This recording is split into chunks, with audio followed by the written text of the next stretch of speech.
En la computadora. Perfecto.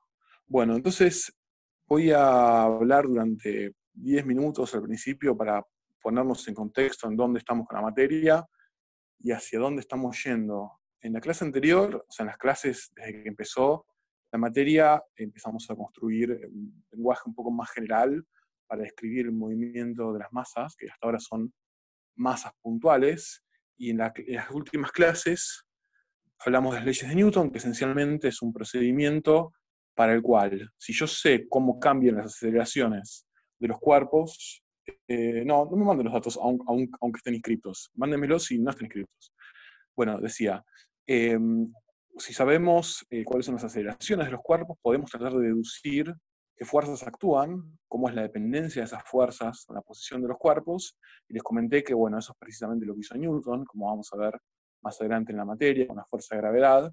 Y en general, la moraleja es que los cuerpos interactúan entre sí mediante algo que hace modificar la segunda derivada de su posición, y eso es la aceleración. Después, ese algo dependerá del tipo de interacción. Entonces, nosotros vimos, por ejemplo, la interacción gravitatoria, es un ejemplo, es el primer ejemplo quizás de una fuerza que se dedujo justamente mirando la descripción experimental del movimiento de cuerpos, pero también vimos otras fuerzas. Vimos las fuerzas de vínculo, por ejemplo. Las fuerzas de vínculo son las fuerzas de contacto material, que en nuestra materia al menos las conceptualizamos como fuerzas que interactúan por contacto directo, por ejemplo, la tensión en una soga o la normal en una mesa. Más adelante van a descubrir que en realidad, por supuesto, ese contacto directo no existe. En realidad es un fenómeno electromagnético que hace que las moléculas de un material y las moléculas de otro material, si están muy cerca unas de las otras, se repelan, pero eso es algo que excede lo que vamos a ver en esta materia. Entonces, tanto en esta materia como en la época de Newton, uno piensa las fuerzas como algo que actúa por contacto directo, y las fuerzas de vínculo lo que terminan haciendo es proporcionando las fuerzas necesarias para que se cumplan ciertas condiciones preestablecidas que nosotros sabemos sobre el movimiento de las partículas. Por ejemplo, si estamos moviéndonos sobre una superficie dura, bueno, la fuerza de vínculo es eso que necesitamos para que la masa no penetre dentro de la mesa, que es algo que sabemos que no puede pasar. O si una masa está atada a una soga, para que la masa no se aleje demasiado del punto hacia donde está unido con la soga. Entonces, vimos que existían ese tipo de fuerzas que las necesitábamos para resolver los problemas, y vimos también aproximaciones, es decir, vimos que las sogas que nosotros estamos modelando en esta materia son sogas que no tienen masa, por lo tanto, transmiten la tensión, la fuerza entre un punto de la soga y el otro extremo de la soga sin cambiarla, es decir, solamente transmiten la tensión, y, y también son inextensibles. Al ser inextensibles, proporcionan un vínculo entre, por ejemplo, la distancia relativa entre dos masas que están unidas con la soga. Siempre que hay una soga en un problema, va a haber un vínculo, porque la longitud de la soga no va a poder cambiar. Bien, esas son aproximaciones que vimos. Entonces, en general, lo que queda de la guía de ejercicios, en gran medida, es una de las guías de ejercicios más importante porque es la guía en la que aplican este procedimiento. Lo que queda de la guía, lo que hay que hacer es más o menos lo que ya venimos haciendo, es decir, tenemos un problema en el cual típicamente se nos preguntan cuánto valen las aceleraciones o las posiciones en función del tiempo de distintas masas. Quizás nos preguntan cuánto vale alguna tensión o alguna fuerza de vínculo, y nos dan un diagrama bueno, de cómo están dispuestas las masas.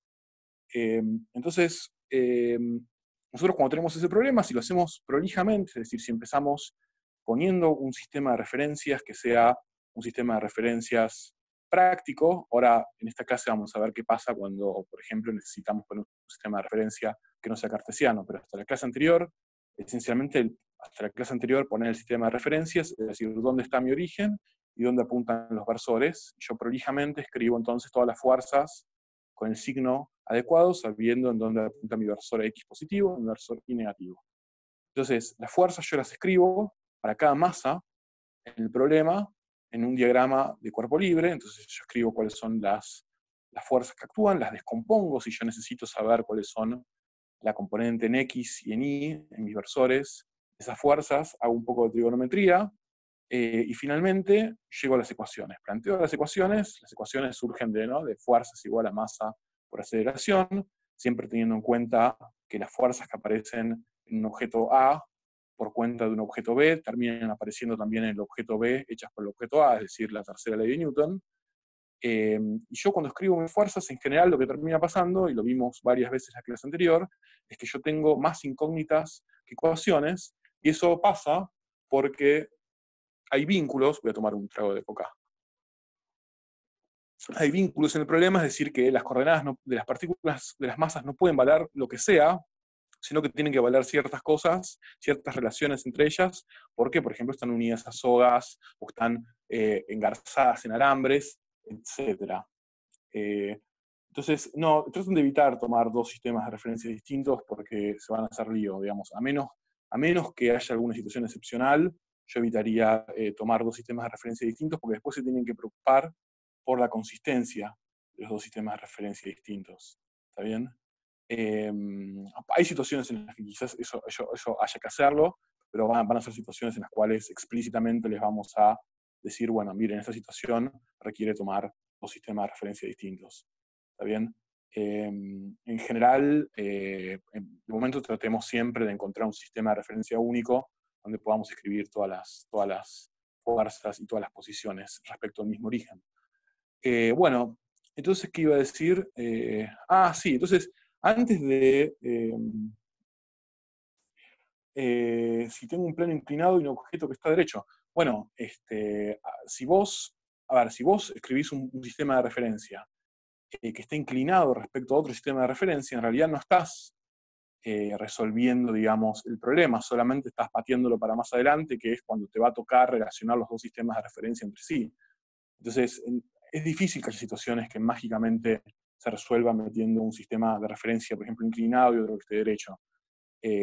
Porque si vos tenés que escribir la posición desde un único sistema de referencia, que está, por ejemplo, derecho respecto al piso, no inclinado, y después tenés que escribir las posiciones desde dos sistemas de referencia distintos, uno que está inclinado y otro que no, entonces cuando te toca a vos relacionar un sistema de referencia con el otro, puede ser que sea problemático. Igual nada, si es un ejemplo en particular que estás pensando, si querés preguntarme en el foro de consultas del campus virtual y lo vemos, si hay algún ejercicio en el que vos necesitaste hacer eso, vemos si hay una solución más clara o si digamos, la solución más sencilla es la que se te ocurrió a vos. Entonces, quiero decir dos o tres cosas más sobre la mecánica. Bueno, si realmente la historia fuese esta, entonces ya está, o sea, ya no necesitamos aprender más física, ¿no? Ya, digamos, con saber las fuerzas que interactúan entre sí, entre las masas de un sistema, y sabiendo la ley de Newton, ya podríamos calcular básicamente todo, y termina siendo que no es el caso, por motivos muy interesantes. La realidad es que, como ustedes ya habrán escuchado muchas veces, la mecánica de Newton en sí misma es una aproximación.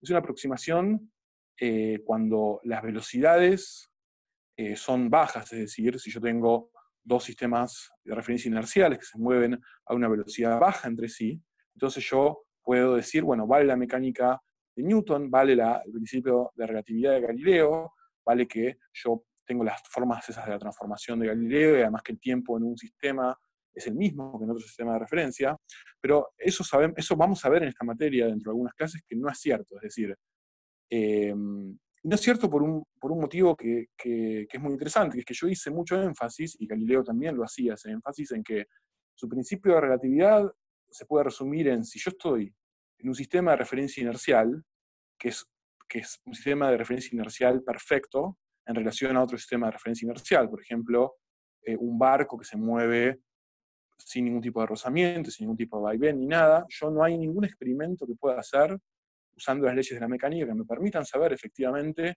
si yo me estoy moviendo o si yo estoy quieto, por ejemplo, en la Tierra.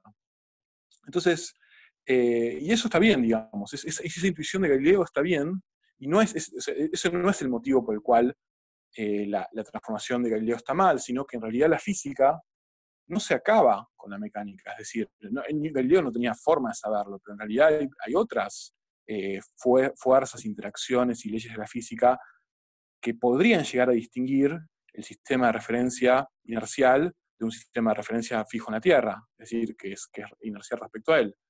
Y, y la realidad es que, por ejemplo, si uno tiene o un experimento en el cual es un experimento que ya no es más de mecánica, sino es un experimento de electromagnetismo, que de nuevo Galileo no tenía forma de saber esto, con un experimento de electromagnetismo en el cual yo mido cosas como la velocidad de la luz, por ejemplo, la luz sabrán, y si no lo saben, lo van a saber bien a lo largo de la carrera, es una onda electromagnética. Entonces, si yo empiezo a estudiar las leyes de la electrodinámica, voy a descubrir que entonces yo podría ser capaz de distinguir un sistema de referencia moviéndose en, por ejemplo, en un barco sin rozamiento, un sistema de referencia inercial perfecto, usando las leyes de la electrodinámica.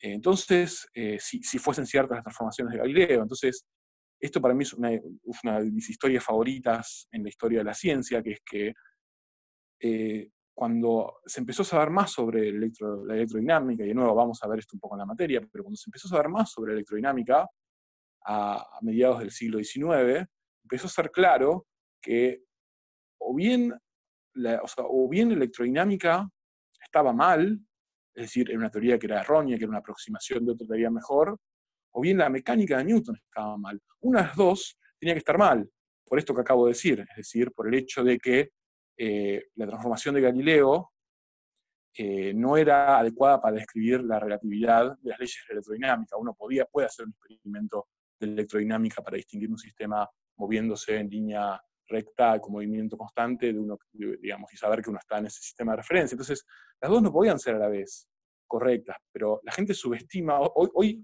ya no, el mundo en el que vivimos ya no nos pasa tanto, pero en esa época Newton era prácticamente Dios. O sea, si ustedes se ponen a ver las cosas que Newton propuso y resolvió desde el andamiaje matemático para hacer la mecánica hasta bueno, digamos, su descripción de las fuerzas gravitatorias, la mecánica newtoniana era considerado el ejemplo número uno, number one, del mundo de la física.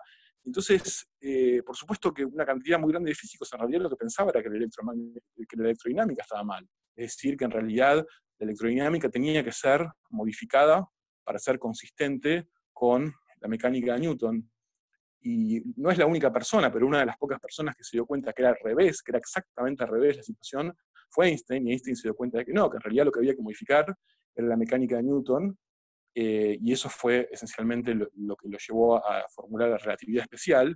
La relatividad especial, cuando lo veamos en esta materia, nos va a decir, vamos a descubrir que en realidad las leyes de la mecánica son únicamente válidas cuando se mueven los cuerpos a velocidades muy bajas. Y a medida que se mueven a velocidades más y más cercanas a la de la luz, entonces deja de tener validez la mecánica de Newton. Bueno, bien, hay otra cosa, y esa es una de las limitaciones grandes, y esto era algo que Newton no sabía, o sea, esto era algo que Newton ni siquiera sospechaba que las transformaciones de Galileo estaban mal. Él no tenía ni idea de esto, porque para tener la intuición de que las transformaciones de Galileo estaban mal, había que saber electrodinámica, y Newton no sabía electrodinámica porque, bueno, no, las leyes de la electrodinámica todavía no se habían formulado. Entonces, Newton no sabía que su mecánica estaba mal en este sentido. Pero Newton sabía que estaba mal en otro sentido. Eh, lo que sabía Newton es que su descripción, y él sabía esto, no era ningún tarado, y es llamativo que realmente lo tenía tan claro y lo veía como una limitación de su teoría. Él sabía que su descripción de la fuerza gravitatoria entre dos cuerpos tenía que estar necesariamente mal, porque la descripción de la fuerza gravitatoria entre dos cuerpos digamos, que da la ley de gravitación de Newton, tiene dos propiedades simultáneas. La primera es que en realidad su alcance decae como el cuadrado de la distancia, pero en principio el alcance es infinito, es decir, por supuesto que la fuerza se hace lenta muy rápidamente, pero si ahora en la galaxia Andrómeda, que no sé, estoy diciendo un lugar que se me ocurre que queda muy lejos, pasa algo, se mueve una masa, cambia de lugar una masa, entonces tiene que ejercer un cambio en la atracción gravitatoria de esas masas respecto del resto del universo, porque si bien, de nuevo, de caer, hacerse más pequeña con el cuadrado de la distancia, es una forma rápida de hacerse pequeña la fuerza con la distancia, eso no significa que en algún momento se haga cero, es decir, no hay un límite máximo para la atracción gravitatoria que hay entre los cuerpos, en principio es infinita. Entonces, eso es una propiedad de la gravitación de Newton. Y la otra es que es instantánea, es decir, cuando nosotros escribimos la ecuación entre la atracción entre dos cuerpos con la ley de gravitación de Newton, cuando un cuerpo se mueve, el cambio de fuerza que genera en otro cuerpo que está más lejos es instantáneo, ocurre instantáneamente. Entonces, eso para Newton era muy extraño. ¿Cómo puede ser que entonces un planeta moviéndose en la galaxia Andrómeda impacte instantáneamente en la fuerza gravitatoria que sentimos nosotros acá en la Tierra? Entonces, pero él era muy interesante porque Newton era un tipo, bueno, Newton era un tipo inteligente, me imagino que todos ya se dieron cuenta, pero se dio cuenta de esa limitación y fue lo suficientemente inteligente para darse cuenta de que no tenía ni siquiera chances de escribir una ley de gravitación que no fuese instantánea. O sea, no sé cuánto lo habría intentado, pero si lo hubiese intentado, se hubiese dado cuenta de que no tenía chances. Y no tenía chances, esencialmente porque la única forma de tener una gravitación en la cual las interacciones tarden un tiempo en llegar, o sea, cuando se mueve un objeto en un lugar A, eso causa un efecto en un objeto en el lugar B con un cierto tiempo de retraso, ¿no? Lo cual es bastante lógico que no se propagan instantáneamente las interacciones. Bueno, la única forma de llegar a tener eso es esencialmente retrocediendo y dándose cuenta de lo anterior que Newton todavía no se había dado cuenta, que es que la electrodinámica es la que dicta las transformaciones de relatividad que son las correctas. Entonces, eso es lo que Einstein hizo en su relatividad especial, para sistemas no acelerados, para sistemas inerciales, y cuando Newton terminó y publicó su teoría de la relatividad especial, que vamos a ver con bastante detalle en esta materia, su siguiente paso fue, bueno, entonces, ¿qué pasa ahora con los sistemas de referencias acelerados? Yo les di algunas pistas, ¿no? Del principio de equivalencia, del experimento del ascensor, que lo llevó a pensar que los rayos de luz se curvaban, etc. Entonces, Einstein lo que dijo es, bueno, ahora voy a generalizar la relatividad para sistemas de referencia que estén acelerados. Y como la gravedad es lo mismo que estar en un sistema de referencia acelerado, también voy a resolver el problema de la gravedad. Y creo que en esa época fui y habló con Planck. Planck era muy amigo de Einstein. Planck también en la carrera van a escuchar hablar mucho de él. Fue la persona que esencialmente inventó la mecánica cuántica. Y Planck le dijo, porque en esa época, digo, si ya Newton lo sabía, imagínense en la época de Einstein, entonces que había que corregir la gravedad. Y Planck le dijo que ni siquiera lo intentase porque no tenía chance. O sea, el problema era considerado tan difícil, el problema de escribir una interacción gravitatoria que sea, que digamos que cumpla con no ser instantánea distancia, sino que tarde un tiempo determinado en propagarse en el espacio y en el tiempo. Ese problema era considerado tan difícil que no tenía chances. Y creo que 10 años después Einstein publica la teoría de la relatividad general, en la cual efectivamente hace eso, que hace no mucho, hace algunos años, se descubrieron efectivamente las ondas de gravedad, que son las ondas que transmiten la fuerza de gravedad, se mueven a la velocidad de la luz y transmiten la fuerza de gravedad entre dos puntos. Es decir, que si yo modifico ahora la posición de un cuerpo en la galaxia Andrómeda, solamente nos vamos a enterar acá en la Tierra cuando pase un tiempo, que es el tiempo que tardan esas ondas de gravedad, que se mueven a la velocidad de la luz, en llegar desde Andrómeda hasta acá. Es decir, Newton sabía que eso estaba mal, no tenía cero chances de resolverlo, pero se encargó muy a conciencia de escribir efectivamente cada vez que pudo que él sabía que estaba mal, que es lo segundo mejor que se puede hacer después de arreglarlo. Bueno, entonces, ahora, eso fue una pequeña disquisición sobre, porque muchas veces leemos, bueno, la mecánica de Newton es una aproximación, la mecánica de Newton fue superada por la teoría de la relatividad y la dinámica relativista. Y eso, si bien técnicamente es cierto, la realidad es que son situaciones muy, muy límites en las cuales empieza a perder validez la mecánica de Newton. Y la realidad es que cuando la mecánica de Newton no funciona en toda situación. Pero cuando funciona extraordinariamente bien. Entonces, obviamente es extremadamente importante entenderla en su dominio de aplicación, que es muy amplio. Bueno, entonces volvamos ahora al primer paso. El primer paso, sí, alguien levantó la mano. Eso es, me pone que alguien levantó la mano. Me quedé como interesante lo que dijo. Yo solo quería hacer una pregunta de Sí. ¿qué hizo Einstein con la constante de gravitación universal de Newton? Es una curiosidad nada más. No, la constante de gravitación universal de Newton sigue estando en la teoría de la relatividad general. Sigue estando porque uno la necesita, es decir, cuando uno escribe las atracciones gravitatorias entre cuerpos en la teoría de la relatividad general, es necesario que en ciertos casos límites, es decir, en los casos, por ejemplo, en los cuales la atracción gravitatoria no es muy grande, es decir, uno no está cerca de un cuerpo muy masivo, o bien la velocidad relativa de los cuerpos tampoco es muy grande, entonces en esos casos límites uno tiene que recuperar la fórmula usual, la fórmula, digamos, de la que vimos nosotros en la clase. Entonces, para que eso pase, tiene que, tiene que seguir estando la constante de gravitación de Newton en las ecuaciones de Einstein.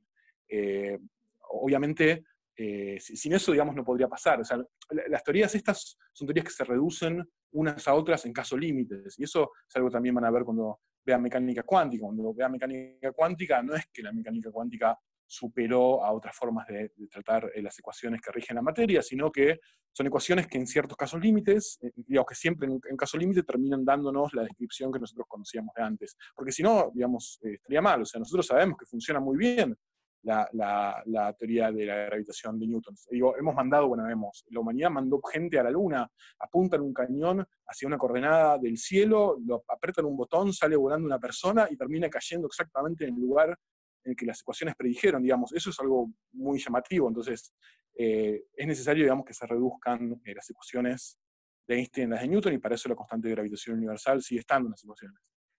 Bien. Entonces, yo lo que quiero hacer ahora es volvamos al primer paso de todos. Cuando nos enfrentamos a un problema de dinámica en esta materia, el primer paso de todos es poner un sistema de referencia y un sistema de coordenadas. ¿Está bien? Nosotros, coordenadas. Nosotros ya vimos, ahí no se entiende mucho lo que dije, pero dice sistema de referencia y sistema de coordenadas, no dice mucho. Ahora voy a escribir un poco más grande.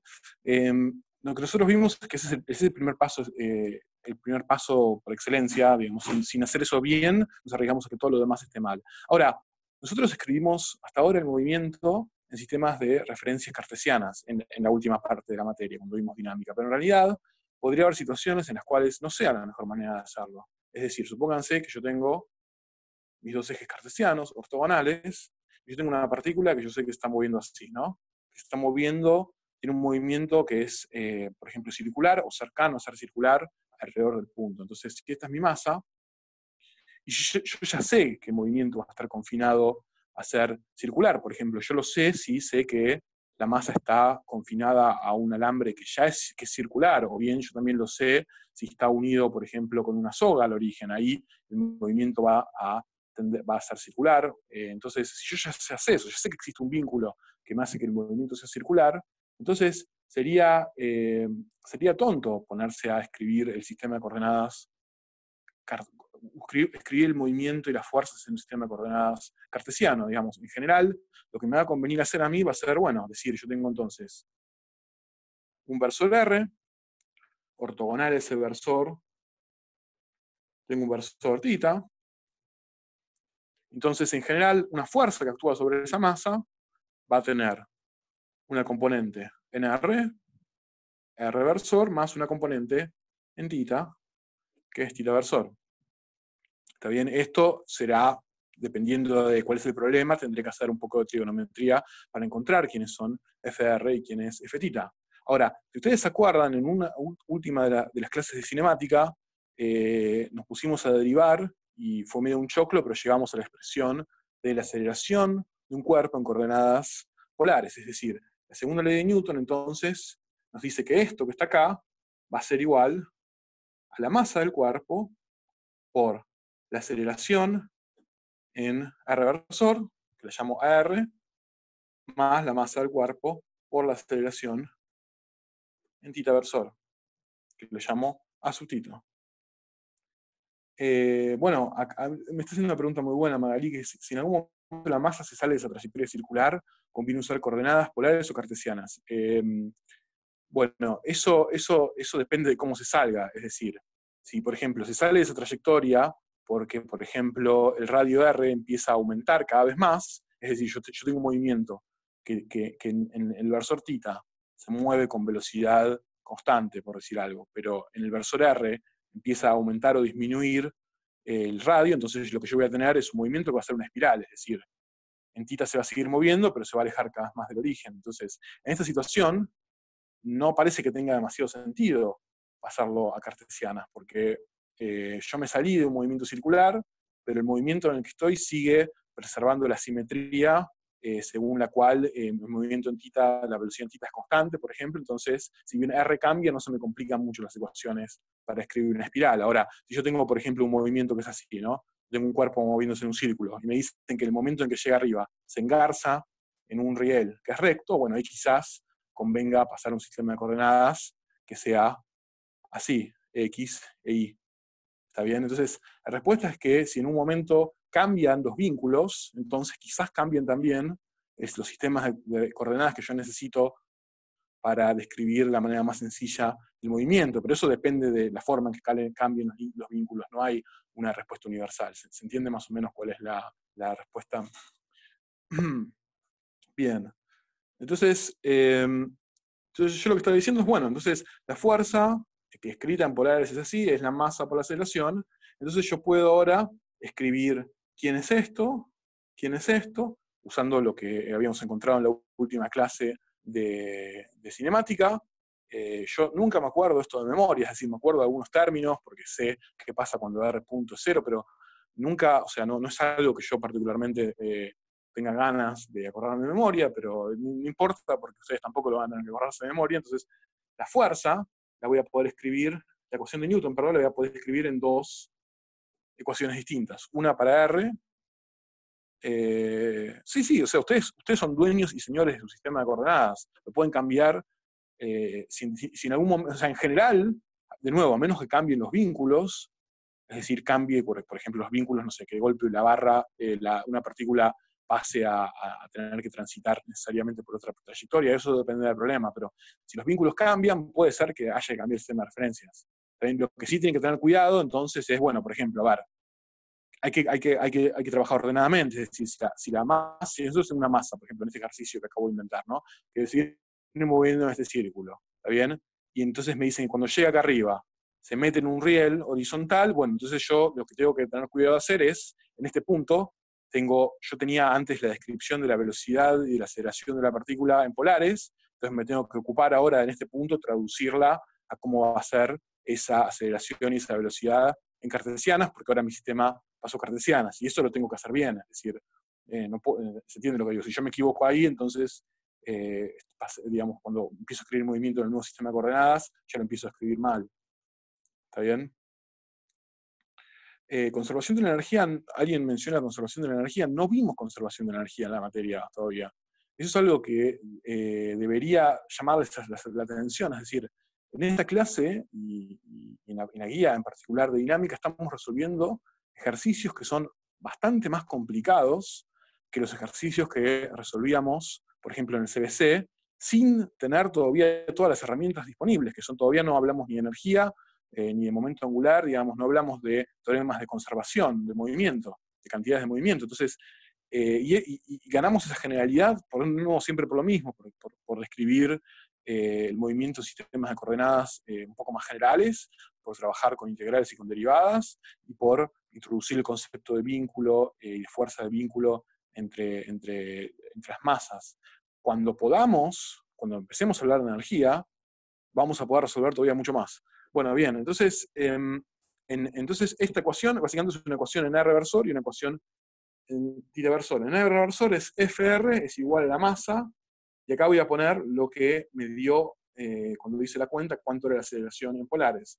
R2 puntos menos R θ punto al cuadrado. ¿Está bien? Esto que está acá es lo que encontramos en la última clase de cinemática para cuánto valía la expresión de la aceleración en coordenadas polares. En R versor y en θ es M2 R punto θ punto más R θ 2 puntos en θ versor. ¿Está bien? Entonces, estas son las ecuaciones de Newton escritas en coordenadas polares. Entonces, imagínense el caso más usual de aplicación de esto, que es, yo tengo un movimiento que está confinado a un círculo. ¿Está bien? Es un movimiento que es circular. Entonces, un movimiento circular es un movimiento en el cual el radio, la coordenada R de polares, es igual a una constante, R que es constante. ¿Está bien? y esa constante estará dada por la longitud de un hilo o el radio de un cilindro. Entonces, R punto es igual a R dos puntos, es igual a 0. No cambia la distancia de la partícula al origen, porque está en un círculo. Entonces, eso es como uno escribe el vínculo de esta partícula en coordenadas polares. Y es una forma sencilla de escribir el vínculo. Si yo supiese trabajar con coordenadas polares y quisiese escribir este vínculo en cartesianas, sería un problema, porque ¿cómo escribo este vínculo en cartesianas? Bueno, en polares era R es igual a una constante. En cartesianas lo que yo estoy diciendo es que la posición de mi partícula, R de t, es igual a cierta coordenada x en x versor más cierta coordenada y en y versor. Entonces, el vínculo que dice esta partícula la está moviendo en un círculo es x de t al cuadrado más y de t al cuadrado es igual a r cuadrado. Esta es la ecuación de un círculo. X cuadrado más y cuadrado es igual al radio cuadrado. Y este vínculo es mucho más complicado que decir simplemente R es igual a una constante. Es más, si ustedes quisiesen hacer cosas como derivar de los dos lados, como hacíamos, por ejemplo, cuando teníamos un vínculo dado por la longitud de un hilo, rápidamente se van a dar cuenta que se complica muchísimo, que no avanzan nada. Entonces, esto es porque sencillamente no se dieron cuenta de que la forma natural de escribir el problema es en coordenadas polares. ¿Okay? Hay un caso particular, que es justamente este que estoy diciendo acá, que es el caso del movimiento circular, en el cual se simplifican mucho las ecuaciones de Newton, porque en caso de un movimiento circular, que de nuevo no es el único movimiento que vamos a ver necesariamente en polares, pero probablemente, seguro es el más frecuente, entonces R es igual a, la coordenada R de polares es igual a una constante, entonces cada vez que hay un R punto, y cada vez que hay un R dos puntos en las ecuaciones que están acá, va a ir a parar un 0. ¿Ok? Entonces, se van a escribir como FR es igual a, esto se va a menos MR sub tita es igual a MR tita dos puntos. ¿Está bien? Este término de acá ya lo conocen. Este término acá es la fuerza centrípeta, es decir, la fuerza que tiene que estar haciendo, sea lo que sea que está vinculando a esta masa a la trayectoria circular, para que efectivamente la trayectoria sea circular, para cambiar la dirección de la velocidad de forma tal que sea siempre tangente a este círculo. Y esto, que está acá abajo, FR tita punto, es un término que me da cuenta de si hay fuerzas que también están actuando en tita versor. Bueno, entonces además acelera el cuerpo en la dirección del versor tita. ¿Ok? Bueno, entonces vamos a hacer un ejercicio de la guía, que es un ejercicio bastante típico, que es el ejercicio 9. Yo no sé si la gente lo va a hacer, pero lo voy a hacer por dos motivos. Primero porque es un ejercicio súper clásico, el ejercicio 9 de la guía, y segundo porque tiene, si ustedes se fijan en el ítem C, dice algo de resolver numéricamente. Yo me tomé el trabajo de hacer algo para que ustedes no tengan que hacer esa resolución numérica. A ver, resolución numérica quiere decir cuando las ecuaciones son demasiado complicadas para que las podamos resolver en papel y lápiz, podemos usar la computadora para resolverlas. No es, en esta materia, digamos, no es que están acá para aprender cómo hacer eso, es decir, no es que les va a ir mal si no saben hacerlo, es simplemente algo de cultura general que, que, que nosotros vamos a ver en la tríca. Hoy voy a ver si tengo tiempo de mostrárselo. Me pidieron ver lo de la última hoja, así que esto mientras hablo un poco del ejercicio 9, pueden anotar. Bueno, bien, entonces vamos a ejercicio 9. Entonces, para resolver las cosas numéricamente desde física 1, yo creo que van a tener una carrera que va a ser más provechosa para ustedes. Tanto yo como otros colegas profesores del departamento pensamos de la misma forma, que es que estaría muy bueno que cada vez contenidos, si quieren numéricos o para hacer en la computadora, porque en realidad la física, digamos, las ecuaciones que realmente se pueden resolver con papel y lápiz de la física no son muchas. Entonces, nada, es importante poder utilizar la computadora para resolverlas. Entonces, nada, vamos a hacer eso hoy. Bien, entonces, el ejercicio 9. ¿Cómo es el ejercicio 9? Ejercicio 9 lo que nos dice es, ¿se escucha muy cortado? Espero que no. A ver, a veces sí. Bueno, a ver, ¿se entiende? Porque si se llega a escuchar muy cortado, tengo la teoría de que quizás mi novia en otro lugar de la casa está teniendo su propia reunión de Zoom paralela a la nuestra, y que quizás eso me está robando el ancho de banda. Entonces, si está ocurriendo mucho, nada, ya vengo. Voy a decirle a mi novia que no es el momento de tener la reunión de Zoom, ya vengo.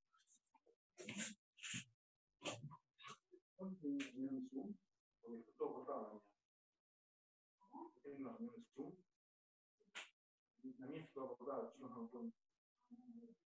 Sí, puede tener por medio o algo así. O bajar la resolución, algo.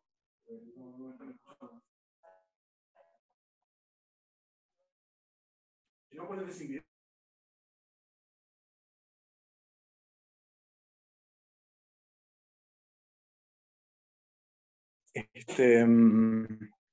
Esa es buena, vamos a los 60 a su reunión. No creo que queramos ir a su reunión, es socióloga, no tengo nada en contra de los sociólogos, pero puede ser extremadamente aburrido lo que hablan.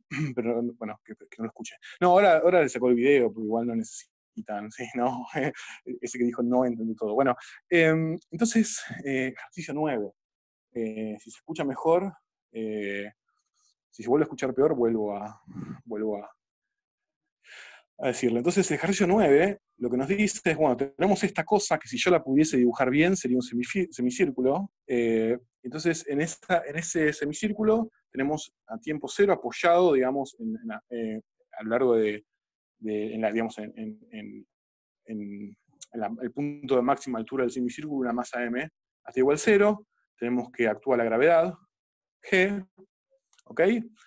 Entonces, si nosotros no hacemos nada en este ejercicio, es decir, si nosotros no dejamos la masa ahí donde está, no la tocamos, no pasa nada en el ejercicio, porque la masa está en un punto, está en equilibrio, es decir, la masa se va a quedar ahí.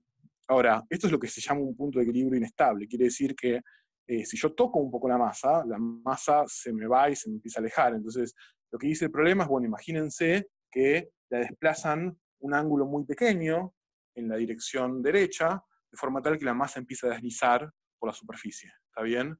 Entonces, en algún momento, si ustedes lo piensan con su intuición de seres humanos que habitan en este mundo tridimensional y que alguna vez se enfrentaron con pelotitas en superficies curvas, en algún momento esta masa se va a alejar de la superficie, es decir, no está engarzada en un riel semicircular, está apoyada sobre la superficie. Entonces, en un momento la masa se va a salir de la superficie, o no, pero si eso ocurre, vamos a averiguar en qué ángulo alfa ocurre eso. Eso es lo que nos pregunta el problema, es decir, cuál es el alfa tal que la masa, tal que m, se aparta de la semicircunferencia. Entonces, esa es la pregunta que nos hacen en el primer punto del ejercicio. Entonces, automáticamente vemos que esta es la clase de problemas que vamos a querer resolver en coordenadas polares, porque si bien es cierto que cuando la masa se aparte de la semicircunferencia, ya no va a ser tan sencillo como que el radio es constante, porque ahí el radio de polares va a cambiar. Antes de que eso pase, puedo decir que efectivamente R punto es 0. Después de que eso pase, será otro problema, y de hecho será otro problema literalmente, porque no vamos a resolver ese problema. Pero hasta que eso pase, es un problema que es fácil, que va a ser mucho más fácil si lo planteamos en coordenadas polares.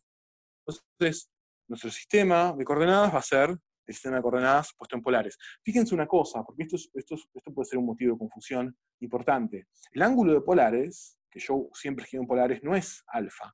El ángulo de polares yo lo tomo así, lo tomo entre lo que sería el eje X y el Y de cartesianas, y yo entonces pongo mi versor R apuntando hacia afuera, y el versor θ ortogonal. ¿Ok? Entonces, lo que termina pasando es que sí es cierto que pi sobre 2 es igual al ángulo alfa más el ángulo θ, pero el ángulo θ no es igual a alfa. En eso tienen que tenerlo en cuenta. Esto es el ángulo de polares, θ. Bien, entonces ya puse mi sistema de referencia. Bueno, ahora vamos a escribir vamos a hacer un diagrama de cuerpo libre de la masa, que vamos a escribir qué fuerzas actúan sobre la masa en un momento de su trayectoria. Entonces, la masa en un diagrama de cuerpo libre es este puntito que está acá, y hay únicamente dos fuerzas que pueden actuar sobre la masa. La primera es el peso, es decir, mg, que es la atracción gravitatoria de la Tierra. La segunda fuerza es la fuerza de vínculo que le hace la superficie semicircular. Las fuerzas de vínculo son ortogonales, digamos, forman un ángulo de 90 grados con la trayectoria. Sería muy raro tener una superficie que pueda empujar para el costado. Típicamente apuntan en la dirección que va hacia adentro o hacia afuera, perpendicular a la superficie. Entonces, la fuerza de vínculo va a apuntar en la dirección R versor, y va a ser una cosa así. ¿Está bien? Ahora, la fuerza de vínculo, como esto no es un alambre, únicamente puede apuntar hacia afuera, es decir, tiene que ser un vector cuya dirección sea la misma dirección que el reversor. Una superficie no puede atraer con su normal, únicamente puede repeler. Entonces, eso es algo que es importante. Ahora vamos a ver por qué, porque esa es la condición en la cual la masa va a dejar la superficie. Es decir, siempre que la masa esté apoyada sobre la superficie, va a haber una normal de la que le va a hacer la superficie, que va a contrarrestar la componente radial del peso.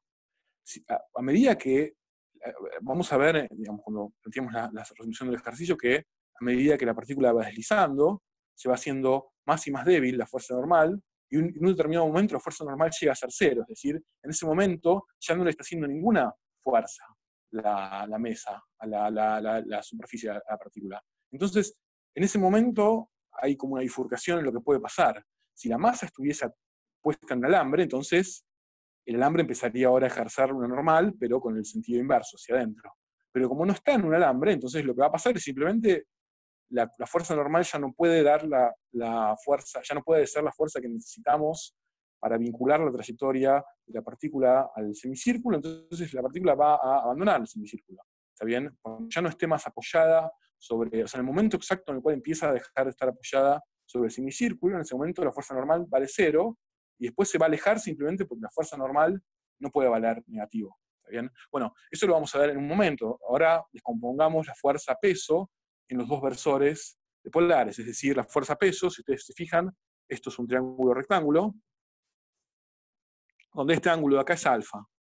Es el mismo ángulo alfa, ojo, no es el ángulo alfa de polares, es el ángulo alfa este de acá, ¿está bien? Eso es lo que, digamos, este ángulo es el que hace que yo pueda poner, es el mismo ángulo que está en este triángulo rectángulo. Entonces, una vez que yo tengo escrito este triángulo rectángulo, es siempre lo mismo, ¿no? Esto mg es la hipotenusa, entonces este lado de acá vale mg por el coseno de alfa, y este lado de acá vale mg por el seno de alfa. ¿Ok? Entonces, si yo quiero escribir ahora cómo son las fuerzas, si yo digo la fuerza es Fr en R versor más F tita reversor, entonces, ¿cuánto vale Fr y cuánto vale F tita? Bueno, Fr va a valer la normal, que apunta en R versor, también esta la normal que está acá, va a ser positiva, va a ser su módulo n en R versor, es decir, yo tengo la normal n apuntando en la dirección de R versor, y después el peso en general, que viene dado por, o sea, la proyección del peso que está en R versor, que es este pedacito de acá, eso en general va a apuntar en la dirección negativa de R versor, es decir, va a apuntar hacia adentro de la circunferencia, o sea que eso lo voy a restar, menos mg por el coseno de alfa. Y esas son todas las fuerzas que hay en tita. En R, perdón. En tita es todavía más fácil, porque en tita no tiene normal, la normal no tiene una proyección en tita, solamente mg por el seno de tita, ¿ok? Pero es en la dirección de tita negativo, ¿ok? Tita apunta hacia allá, ¿ok? Y en general, el peso va a venir para este lado, ¿ok? Entonces es en la dirección negativa. Entonces va a ser menos mg por el seno de tita. hasta que ustedes estén cancheros con escribir hacer este tipo de descomposiciones, perdón, ven, acá ya me equivoqué, esto no es tita, esto es alfa. Yo estoy escribiéndolo en función del ángulo alfa. Sí, sí, sí, exacto. Gracias, están súper atentos. Bien, entonces eso es alfa, ya estaba mal. ¿Ves? Si yo no me doy cuenta de eso, entonces no me va a dar el problema y no voy a tener ni idea de por qué no me está dando. Entonces, nada, esto es una especie de ejercicio en concentración constante. Bien, la física es difícil. Bueno, entonces, eso es alfa. Entonces, algo que pueden hacer ustedes, hasta que estén cancheros con esto, bueno, es preguntarse si lo que escribieron tiene sentido. Ya lo dije en la clase anterior, pero digamos, si yo tengo que alfa es cero, es decir, si la partícula está en la posición inicial, este ángulo es cero, entonces no puede haber fuerzas en tita versor. Y efectivamente no las hay, porque el seno de cero es cero. La única fuerza que hay es mg, porque el coseno de 0 vale 1, en R versor, porque en ese caso R versor apunta hacia arriba, es decir, R versor es tita versor en ese momento. ¿Ok? Eso es como una especie de chequeo, digamos, de que lo que hicieron no sea cualquier cosa. Bueno, entonces, ahora lo que hay que hacer es simplemente aplicar la ley de Newton, la segunda ley de Newton. La fuerza es igual a la masa por la aceleración. Entonces, haciendo lo mismo que yo hice en la hoja anterior, lo que hay que hacer es escribir una ecuación que vincule la fuerza en R versor con la aceleración en R versor, ¿está bien? Y entonces, desde el lado izquierdo voy a poner esto que está acá, n menos mg por el coseno de alfa, esa es la fuerza en R versor, y eso va a ser igual a m por la ecuación de siempre, digamos, de la aceleración en R versor, que es la que escribí también en la hoja anterior. R dos puntos menos R tita punto al cuadrado. Y después tengo en tita versor menos mg por el seno de alfa es igual a m por todo el choclo. Entonces, acá ya hay dos cosas que hay que corregir para avanzar. La primera es que se me hizo una mezcolanza de alfas. Yo tengo senos de alfas y cosenos de alfas en las fuerzas, y eso es un alfa de t, eso es un alfa que va cambiando en el tiempo. Y acá tengo un tita, entonces yo en realidad necesito decidirme por un ángulo, no puedo trabajar con los dos. Y lo que hay que hacer es decidirse por el ángulo de polares. Entonces, sabiendo esto que está acá, sabiendo que alfa y tita suman pi sobre 2, entonces yo puedo decir que alfa es igual a pi sobre 2 menos tita. Ahora, ¿cuánto vale el seno? O sea, si yo tengo, vamos a hacer un apartado acá, digamos, no es muy complicado, digamos. Si yo tengo el seno de pi sobre 2 menos tita, lo dejo para que ustedes se den cuenta que esa diferencia de pi sobre 2 lo que hace es transforma el seno en un coseno y transforma al coseno en un seno. ¿Ok? No se ve porque no tengo, si se ve cortada, porque está cortada, ahí está. Digo, si ustedes cambian donde dice alfa, pi sobre 2 menos tita, eso les da, cambia el seno al coseno, y lo mismo cuando hacen pi sobre 2 menos tita acá en el coseno, digamos. Entonces, lo que va a terminar pasando es que cuando yo pase de alfa a tita, no hay cambio de signo en los dos. ¿No? Eso era cuando teníamos pi menos, o sea, digamos, eso pasaba cuando yo me iba al otro cuadrante, ¿no? Pero si ustedes se fijan, yo tengo, supóngase que tengo un triángulo rectangular, o sea, tengo así un ángulo alfa acá, un ángulo tita, por ejemplo, ¿no?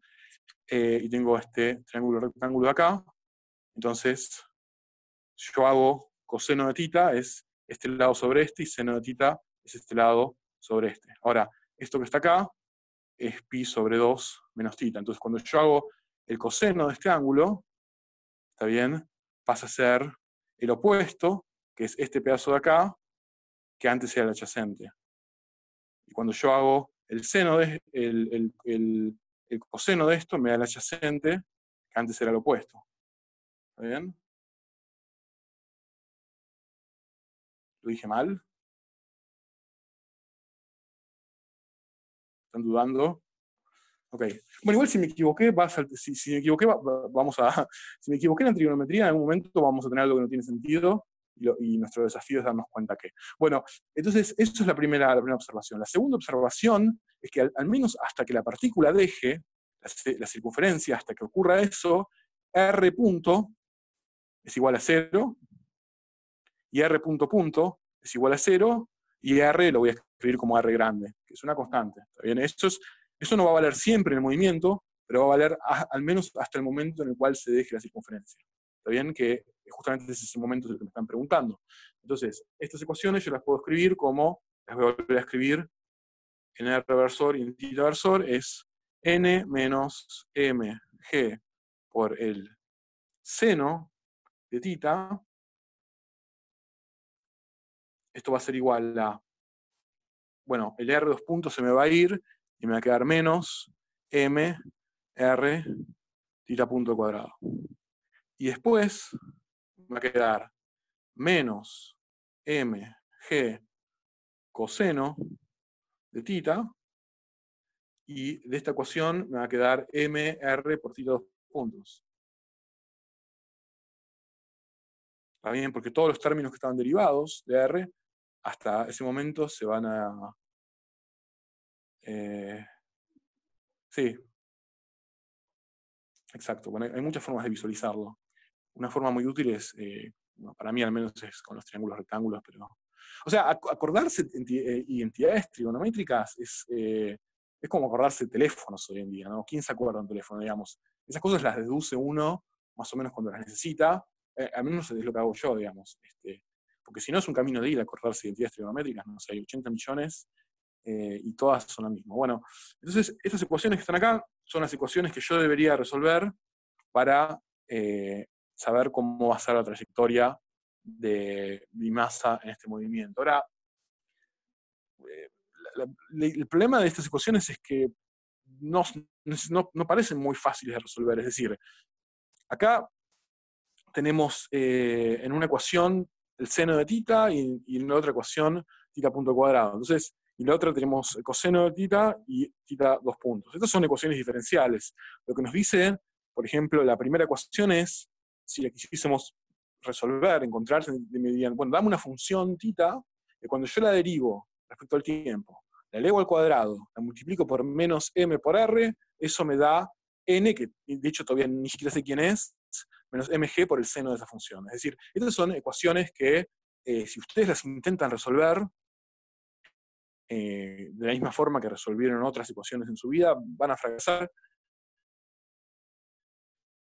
Creo que también hay parte de la sabiduría de un físico es darse cuenta de qué es resolver y qué ecuaciones no, y eso digamos, es parte de lo que vamos a tratar de ir aprendiendo, pero siempre hay ecuaciones diferenciales, donde, por ejemplo, que no sea, digamos, que haya términos que son no lineales, es decir, si yo tengo una ecuación diferencial donde la función incógnita, porque es una función, θ de t, está dentro de un seno, por ejemplo, o elevada al cuadrado, eso va a ser difícil o imposible resolver en papel la ecuación diferencial esa.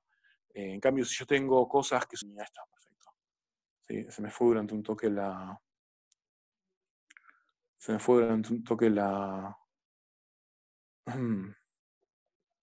la conexión de la computadora. ¿Ustedes me siguen? A ver, sí, perfecto, bueno, nada. Esperen que vuelva a acomodar esto y quiero ver si... sigue grabando, perfecto. Mi miedo era que hubiese parado de grabar. Bueno, entonces, ¿se acuerdan lo que dije yo hace un momento? Que es que la que aporta la fuerza para mantener el vínculo de la partícula es la normal. Y solamente lo puede aportar ese vínculo apuntando hacia afuera. Cuando apunta hacia afuera, eso quiere decir que está compensando esta componente del peso. ¿Ok? Ahora, cuando la partícula deja de estar en contacto con la superficie, la normal en ese punto se hace cero. ¿Está bien? Entonces, si a mí me piden encontrar el punto en el cual se separa la partícula de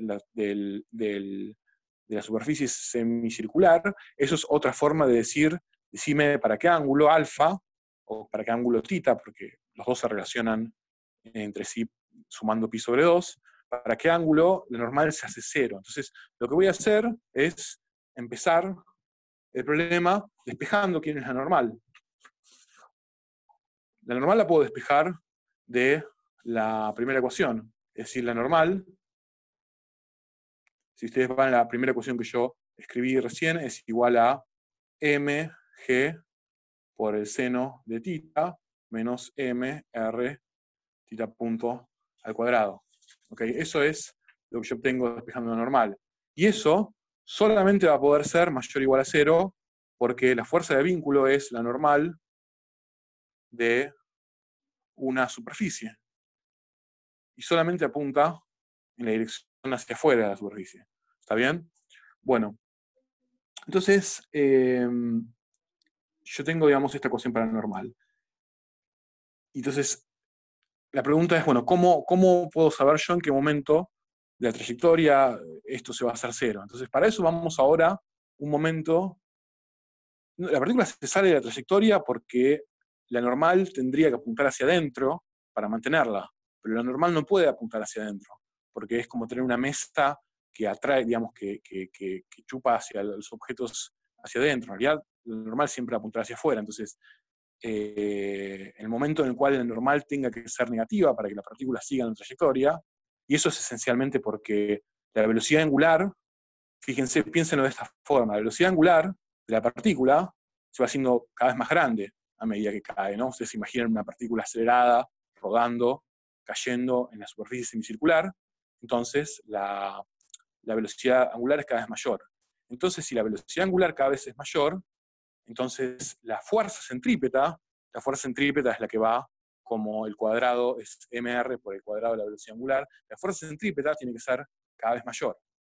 ¿Y quién puede hacer esa fuerza centrípeta? Bueno, el peso la puede hacer, pero en algún punto ya no alcanza con el peso. Entonces tiene que haber una fuerza que apunte hacia adentro de la trayectoria que ayude al peso. Y eso es lo que uno le está pidiendo a la superficie que haga. Con el normal apunta hacia adentro, pero la superficie no puede hacer eso. Si fuese un alambre podría, pero la superficie no puede, entonces en ese momento simplemente no se puede mantener más el vínculo para que la partícula siga en una trayectoria circular y se va a salir volando, digamos. Eso es lo que va a pasar. Entonces, vamos a la ecuación de θ ahora. La ecuación de θ yo puedo despejar θ dos puntos de la ecuación de θ. O sea, puedo agarrar y puedo decir que θ dos puntos, la derivada segunda de θ, es igual a, bueno, las m que están de los lados se cancelan, y me queda, es igual a g sobre r por el coseno de θ. ¿Ok? Bueno, entonces, esto me dice cuál es la aceleración en función del ángulo. Esto no es, sí, con menos, gracias. Esto no, sí, esto no es exactamente lo que yo quiero, porque si yo tuviese cuál es la velocidad con función del ángulo, entonces podría meter acá esa velocidad y entonces podría computar cuánto vale la normal. ¿Está bien? Pero no es lo que yo tengo. Yo tengo la derivada segunda, pero vamos a ver si podemos usar el truco que estaba en la página 91, me acuerdo de memoria, el 91 de Alonso y Finn, que es el que expliqué porque no se entendía bien por qué los diferenciales pasaban multiplicando y dividiendo. Vamos a ver si podemos usar exactamente el mismo truco para, en ese ejercicio lo que hacíamos teníamos la aceleración como función de la posición y obteníamos la velocidad como función de la posición. Y acá va a ser lo mismo, tenemos la aceleración angular como función del ángulo, y vamos a integrar para obtener la velocidad angular como función del ángulo, y una vez que la tengamos, lo vamos a meter en esta fórmula que está acá, y vamos a ser capaces de encontrar entonces en qué ángulo todo esto se hace 0. Entonces, lo que hacían en la página 91 de Alonso y Finn era simplemente notar que la derivada segunda del ángulo θ es la derivada primera, la derivada segunda de la aceleración es la derivada primera de la velocidad, es decir, que θ dos puntos es la derivada de θ punto respecto de t, ¿ok? Acá mezclé notaciones, tengo la notación del puntito, que me dice eso es la derivada respecto al tiempo, y tengo además la notación usual. Poner esto sería lo mismo que poner dos puntitos, pero va a ser más difícil, va a ser más fácil ponerlo así para poder hacer el truco de pasar los diferenciales dividiendo y multiplicando. Entonces, esto por la regla de la cadena es lo mismo que derivar a mi función tita punto, ahora como función del ángulo, no del tiempo, respecto del ángulo, multiplicado por la derivada del ángulo respecto del tiempo. ¿Está bien? Esto es la regla de la cadena. Y con la lógica esa de que estos no son diferenciales infinitamente pequeños, sino son deltas tan pequeños como nosotros vamos a querer que sean al final del día, esto también se puede entender como que yo sí tacho esto, simplifico y me queda lo que está de este lado. ¿Okay? Ahora, esto es lo mismo que decir la diferencial tita punto por diferencial tita, y esta cosa que está acá es la derivada de tita respecto del tiempo, o sea, es tita punto. ¿Está bien? Entonces, como esto era tita 2 puntos, yo tenía que tita 2 puntos estaba igualado a menos g sobre r coseno de tita, entonces esto que está acá va a estar igualado a menos g r coseno de tita. ¿Está bien? Y ahora yo ya puedo separar los diferenciales de forma tal que del lado izquierdo solamente me quede cosas que dependen de tita punto, con cómo cambia ese tita punto con el diferencial de tita punto, y del lado derecho me quedan solamente cosas que dependen de tita con su diferencial correspondiente. Es decir, yo puedo escribir que esto es tita punto por diferencial. Tita punto es igual a menos g sobre r coseno de tita diferencial tita.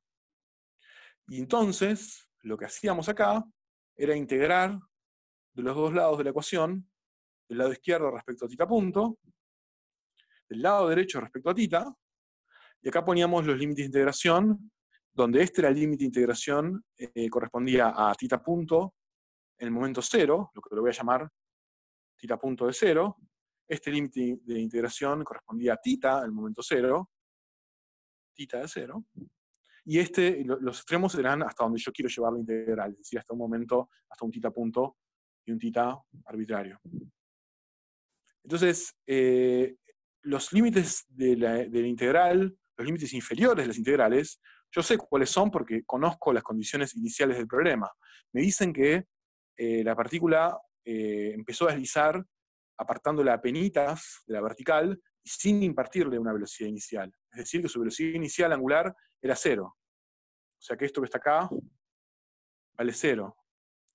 Y la posición no va a ser exactamente pi sobre 2, pero casi. O sea, la posición inicial va a ser tan cerca como pi sobre 2 yo quiera, o sea que podemos poner perfectamente pi sobre 2. Digamos. Estaba con el ángulo, si este es el semicírculo, en la posición inicial, el ángulo tita era igual a un ángulo de 90 grados. Esto es la posición inicial.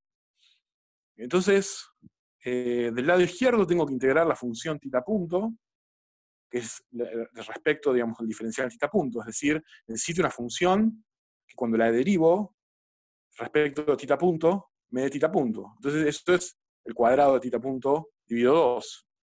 O sea, esto es tita punto al cuadrado dividido 2, evaluado entre estos extremos de integración. Y del otro lado, menos g sobre r es una constante, así que puede salir de la integral y me termina quedando la integral del coseno. ¿Qué función, cuando yo la derivo, me da el coseno? Bueno, ese es el seno. Entonces, esto es menos g sobre r por el seno de tita evaluado entre tita y pi sobre 2. O lo que es lo mismo, yo puedo meter el menos y cambiar el... No, menos la derivada del seno es el coseno. Entonces la derivada de el menos seno es el menos el coseno. Yo, digamos, si yo el menos lo saco, no me importa, porque el menos lo tengo multiplicando todo, entonces lo que tengo es un seno, y lo que tengo es un coseno, perdón, y eso la integral es el seno. Nada, para no confundirnos, algo que yo a veces hago, porque yo soy muy torpe con estas cosas, entonces me equivoco. Entonces, para no equivocarme, el menos, por ejemplo, lo podemos poner, podemos cambiar los límites de integración sacando el menos. ¿Está bien? Eso es simplemente porque tengo una resta, lo multiplico por menos 1 y cambia en el orden de la resta. Entonces, del lado izquierdo me queda pi cuadrado sobre 2. Sí, gracias. es casi 0. Es 0 salvo una rayita. Tita punto cuadrado sobre 2 del lado izquierdo menos 0, o sea que no lo pongo, va a ser igual a G sobre R multiplicado. Bueno, seno de pi sobre 2 vale 1. ¿Está bien?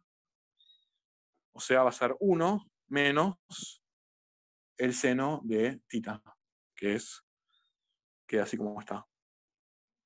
¿Ok? Entonces, yo puedo multiplicar por 2 y tengo que encontrar una ecuación. Los extremos estaban bien, o sea, hasta acá está bien, los extremos son estos. Son el extremo superior teta y el inferior es pi sobre 2. Yo este menos lo saqué y cambié el sentido de los extremos. O sea, ¿no? Cuando vos, digamos, lo metí ahí simplemente para que sea, no tener que andar llevando tantos menos de un lado para el otro. Bueno, entonces, llegamos a esta ecuación para tita punto cuadrado, y si se fijan, eso ya es muy útil, porque entonces yo vengo con este tita punto cuadrado y tengo la ecuación esta, la normal, y lo meto acá donde dice tita punto cuadrado, entonces de repente tengo una ecuación para la normal, donde únicamente aparecen los tita. Alguien escribió, pero O sea, estoy esperando una objeción en lo que yo hice. ¿No? ¿Algo que está mal? ¿Algo que está bien? Ahora vamos a pensar si están mal los menos. ¿No te tendría que quedar un 1 menos coseno? No puede estar Eso sí ligado. lo haces. Eso sí lo haces con el alfa, ojo. Estamos con el tita. Mirá, fíjate Claro, esta ecuación de acá, ¿no? yo lo hice con el tita y me había quedado Esto lo estamos en la haciendo con primera tita nosotros. ecuación en la que tenés tita 2 puntos. Sí. En esa ecuación no es un seno en vez de un coseno. A ver en cuál. Vamos a retrotraernos. En la primera Tita esta. 2 puntos igual menos esa. Sí. Bueno, voy a decir que acá es un seno. Si esto fuese un seno, entonces la partícula empezaría el movimiento con una aceleración no nula, ¿no? Porque te daría que el movimiento arrancó acelerado, porque el seno de pi sobre 2 es 1, te diría que la aceleración es menos g sobre r, en tira versor.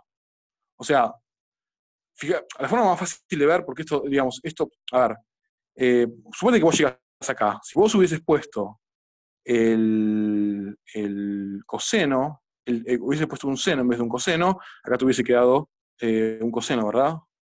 Entonces, cuando hagas el coseno de pi sobre 2, te va a dar que pi sobre 2 es la condición inicial en tita, te va a dar que la partícula arranca con una velocidad inicial no nula, y eso está mal, ¿no? O sea, digo, esto está bien porque, o al menos está bien, al menos cumple con la condición inicial, que cuando yo meto acá un pi sobre 2, todo esto me da 1, el seno de pi sobre 2 es 1, porque la condición inicial con el ángulo de polares es que el ángulo es pi sobre 2, el ángulo de tita 0, entonces me queda 1 menos 1 y me queda tita punto cuadrado, es igual a 0, ¿está bien? Sí. Y fíjate en la ecuación a la que encontraste vos, si eso te pasa. Yo tengo un coseno en la ecuación, ¿dónde estábamos acá? Yo tenía un seno, ¿está bien? Para la ecuación, ¿en dónde estábamos?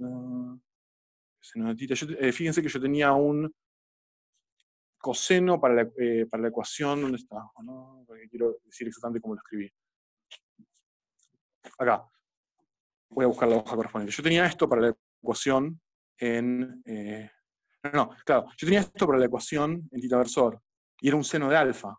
Acuérdense que yo lo pasé al ángulo teta de polares para poder resolver el ejercicio en polares. Entonces, en ese momento, en el momento en que yo pasé al ángulo de polares, este seno se me convirtió en un coseno, perdón, que es el mismo coseno que me quedó acá. Entonces, ese coseno, no hay forma que cuando lo integre me dé otro coseno, me va a tener que dar un seno. Y entonces lo único que puede estar mal son los signos, pero los signos están bien porque cuando yo me pongo con la condición inicial pi sobre 2 acá, me da que la velocidad inicial es nula, que es justamente lo que nosotros pusimos para que pase. ¿Se entiende?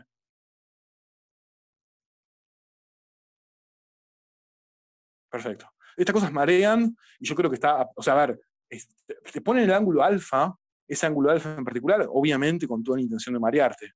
Es decir, con la intención de que te tengas que poner a pensar cuál es el ángulo correcto de polares y cómo escribir el ángulo alfa en función de tita. Está hecho para marear y lo está consiguiendo porque a mí también me marea. Bueno, entonces llegamos a esta ecuación, que es tita punto al cuadrado, y estuvo bien la duda que ustedes me plantearon, porque entonces nos lleva de vuelta a hacer esa cosa que es una buena costumbre, que es parar y decir, bueno, si esto vale la condición inicial, sí, entonces si yo tengo acá de este lado la velocidad inicial, que yo sé que es inicial. El canal de YouTube, sí, después mando el link, me voy a anotar acá, mando el link a la clase. No me acuerdo de memoria cuál es la hora del canal, pero mando el link al mail. Bueno, entonces, ahora el ejercicio no terminó, porque ahora yo tengo que venir acá donde dice tita punto cuadrado y reemplazar en la ecuación que encontré de la otra ecuación para la fuerza, para la dirección, para el versor R, en la normal. Es decir, yo tengo que venir y reemplazar, y me va a quedar algo de este estilo. Me va a quedar mg por el seno de tita menos mr, y tita punto cuadrado es todo esto. Es 2g sobre r, los r se me van, 1 menos seno de tita. Y esto, recordemos, es la normal en función del ángulo tita. Entonces, acá lo único que hay que hacer es simplificar un poco, digamos. Es decir, yo tengo mg multiplicando todo, así que lo voy a poder sacar como factor común. Y tengo entonces acá un seno. Después acá tengo un menos 1. Y acá tengo un menos por menos más seno de tita. Y esto es la normal como función del ángulo. Entonces, si yo quiero que esto sea igual a 0, es decir, yo quiero el momento en el cual la normal se hace 0, porque en ese momento se desprende la partícula de trayectoria, entonces este mg lo paso dividiendo. Sí, me falta el 2. Gran observación, eso sí está mal. Me falta el 2, entonces esto es menos 2. Ahí, ¿no? Bien. Entonces, esto me queda, pasando dividiendo esto, me queda menos 2 más, sí, más 3 seno de tita. Está en el 3 porque había todo un 2, sí. Y esto tiene que ser igual a 0. O sea que el ángulo para el cual eso ocurre es el ángulo para el cual el seno de tita es igual a 2/3, o sea, el arcseno de 2/3. Este es igual el ángulo tita, digamos el tita final, por llamarlo de alguna forma, el tita en el cual me desprendo de la trayectoria semicircular, y el ángulo alfa final es, bueno, pi sobre 2 menos tita final. ¿Ok? Entonces, fíjense que hay algo interesante en cómo está este ejercicio resuelto, que es que yo les puedo decir, por lo que acabamos de hacer, en qué momento se desprende de la trayectoria, es decir, en qué momento la normal es 0, pero se los puedo decir en términos del ángulo, no se los puedo decir en términos del tiempo. Es decir, yo hice un truco para sacarme de encima el tiempo, que fue este truco que está acá. Yo me saqué de encima el tiempo y yo pasé a describir las velocidades en función de la posición.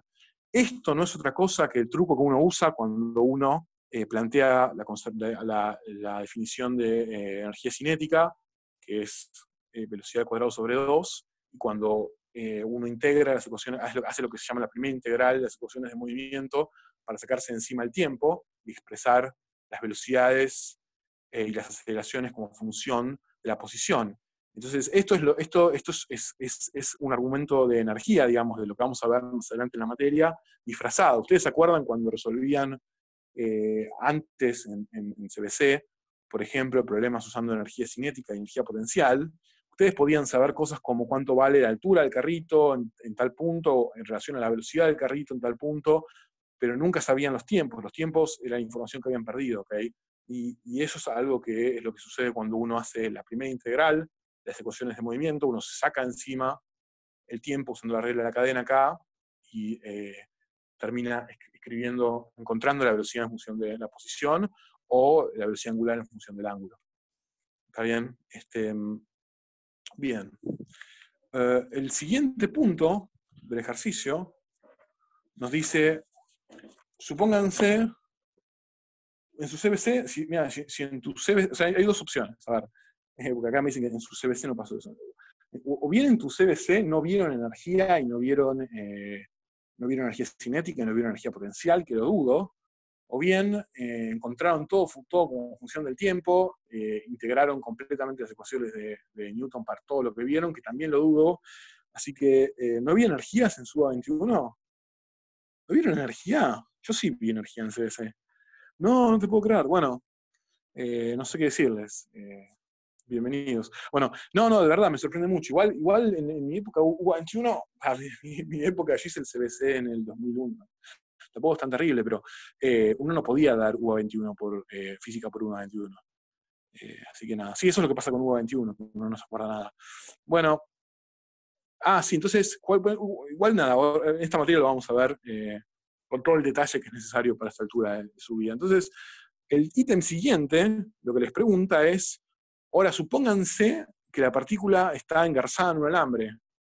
Me encanta decir la palabra engarzado, no sé, porque tiene como una cosa así medio guaranga que me gusta. Bueno, está engarzada la partícula en un alambre, entonces la fuerza resultante de ese engarce puede apuntar hacia adentro. Entonces, si está efectivamente engarzada en un alambre, me pueden preguntar cuál es la velocidad cuando llega al piso, porque en ese momento yo sé que va a llegar al piso siguiendo la misma trayectoria circular, es decir, nunca se va a despegar de la trayectoria circular. Entonces, lo que yo asumí, que es que R punto es igual a 0, y que R2 puntos también es igual a 0, eso va a seguir valiendo hasta el final del movimiento, siempre y cuando ahora la fuerza de vínculo sea tal que me pueda dar esa fuerza que apunta hacia adentro. Entonces, eso es, y ahora el ejercicio es bien fácil, porque yo tengo cuánto vale θ punto al cuadrado, y eso es 2G sobre el radio, por 1 menos el seno de θ. Entonces, si yo quiero saber cuál es la velocidad con la que llega,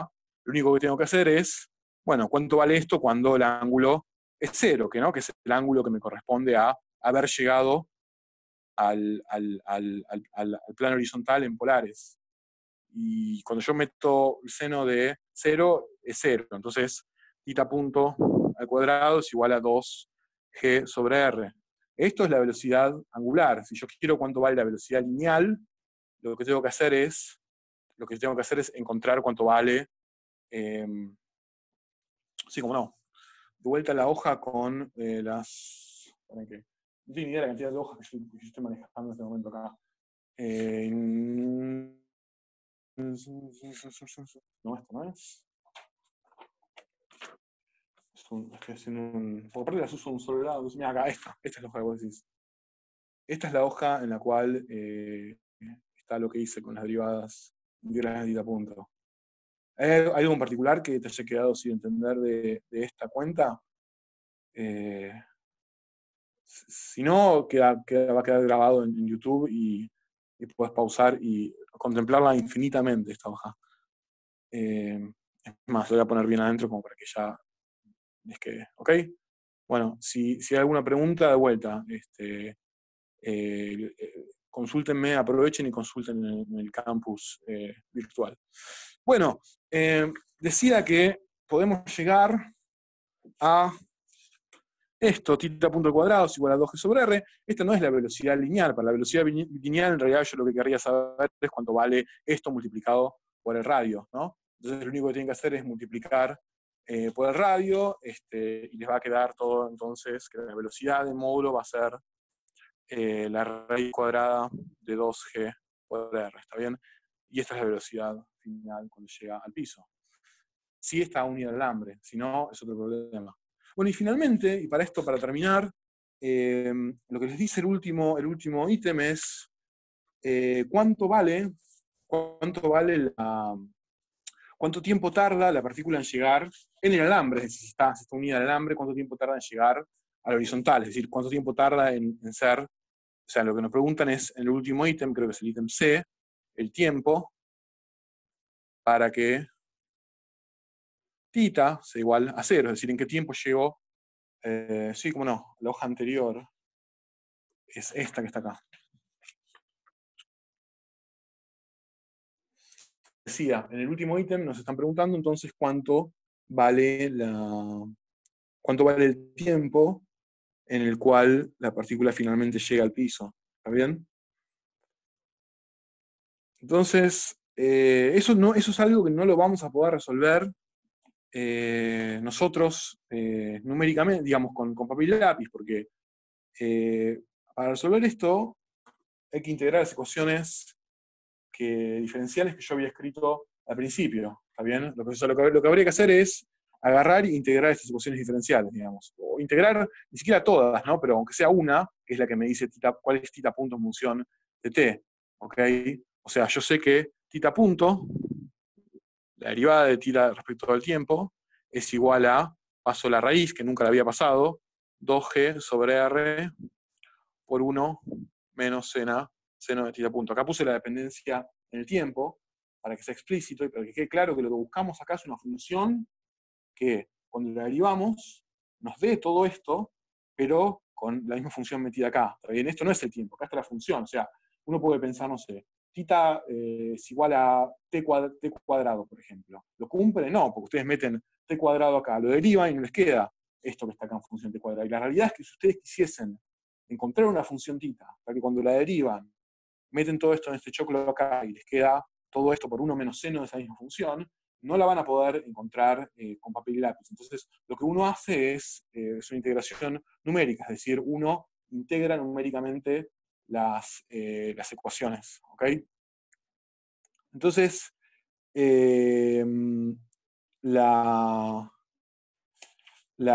que les pide hacer el ejercicio como es el último, digamos, acá es vamos a hacer algo que es todavía más ilustrativo, vamos un paso anterior.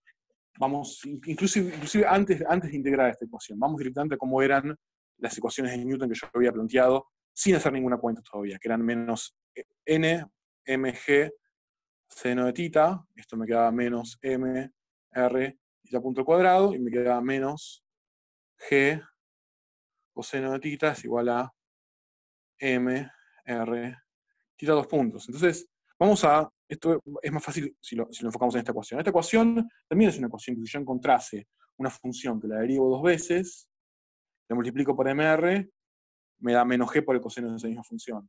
Entonces, acá no hay cuadrados, no hay nada, es mucho más fácil de empezar desde este punto de vista. Entonces, esto que yo tengo acá lo puedo escribir perfectamente como θ dos puntos es igual a menos g, esto es una m, así, menos g sobre r por coseno de θ, ¿ok? Eso es lo mismo. Lo único que hice fue despejar θ dos puntos, eso es lo que ya habíamos hecho. Y ahora fíjense lo siguiente, esto en realidad yo lo puedo ver como una ecuación diferencial, o lo puedo ver como dos ecuaciones diferenciales juntas, porque yo puedo agarrar y decir, bueno, esto es lo mismo que decir la derivada de θ punto respecto del tiempo, porque al fin y al cabo, eso es lo que es la aceleración, es la derivada de la velocidad. La m está a los dos lados, así que se cancela. ¿Está bien? La m se va de esta ecuación. Es menos g sobre r por el coseno de θ, y después puedo meter una ecuación más. La otra ecuación que yo necesito es, bueno, que la derivada de θ respecto de t es igual a θ punto. O sea, yo ahora puedo pensar este problema como un problema que tiene que son dos ecuaciones diferenciales juntas con dos funciones incógnitas. Una es θ y la otra es θ punto. Y lo que yo tengo acá es la derivada de mi primera incógnita, que es la velocidad, igualada a una función que depende de bueno, en este caso de θ nada más. Y después tengo la derivada de mi segunda incógnita igualado a una función que depende de θ punto, ¿está bien? Entonces, este es el punto de partida que se utiliza típicamente para resolver un problema numéricamente. Y para resolver un problema numéricamente, de vuelta, tenemos, no sé, alrededor de 15 minutos para la clase de hoy, así que no le voy a poder hacer justicia, solamente les quiero mostrar un par de cosas, pero lo que se hace, por ejemplo, para resolver numéricamente esto es decir, bueno, es hacer una expansión de Taylor, ¿está bien? O sea, si yo sé cuánto vale supónganse que yo sé cuánto vale, porque, por ejemplo, a tiempo cero lo sé porque es una condición inicial, pero supónganse que yo sé cuánto vale θ a tiempo t y θ punto a tiempo t, ¿está bien? Entonces, yo puedo moverme en el futuro un tiempito muy corto usando la expansión de Taylor, ¿está bien? Para la evolución del tiempo. Así yo puedo decir que θ punto a tiempo t más 1 es igual al tiempo anterior más el diferencial, la derivada, por un diferencial de tiempo chiquito. Esto no es lo mismo, eso es simplemente la expansión de Taylor. O sea, yo me alcanza con moverme. Sí, esto esencialmente es, a ver, suponete que vos, esto es lo mismo que, a ver, suponete que vos no sabés cuál es la velocidad instantánea de tu auto, ¿está bien? Vos no tenés un velocímetro, no sabés la velocidad instantánea, pero sabés la velocidad media en un intervalo de tiempo muy corto. También sabés cuánto va la velocidad media por cada segundo. Es decir, en cada segundo vos sabés que tu auto su velocidad media en ese momento es, no sé, 13 kilómetros sobre hora. Entonces, para saber dónde vas a estar en el segundo siguiente, te alcanza entonces con multiplicar la velocidad media en ese momento por el intervalo de tiempo hacia el futuro que está yendo, que es un segundo, digamos. Eso es porque cuando, digamos, lo único que te importa es moverte en la dirección de la recta tangente a la curva un tiempito corto. Si el tiempo es lo suficientemente corto, no te alejas mucho, ¿está bien? Esto es lo mismo, digamos. Esto que está acá es,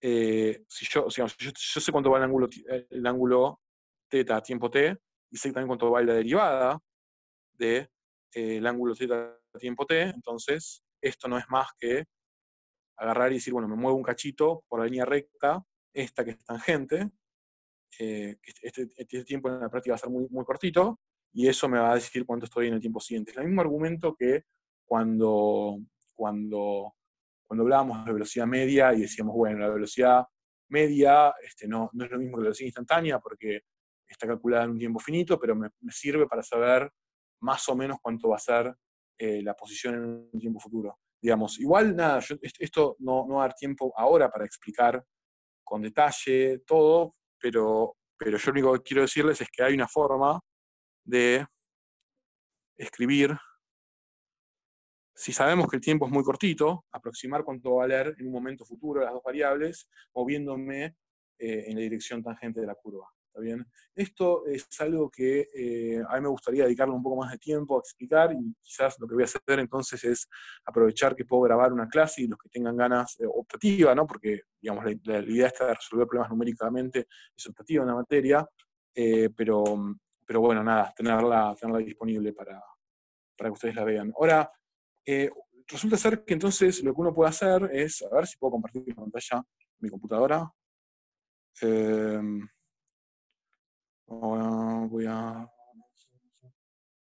Ok, entonces ahí, perfecto, ahí están viendo la pantalla de mi computadora. Genial. Entonces, lo que yo hice, esperen que voy a poner el chat. Bueno, creo que el chat está por acá. Bueno, no sé. Si tienen alguna duda, chaten. Lo que está diciendo es, en mi época, yo de nuevo hablo con mi época como si hubiese sido 1000 años, pero la tecnología cambia muy rápido.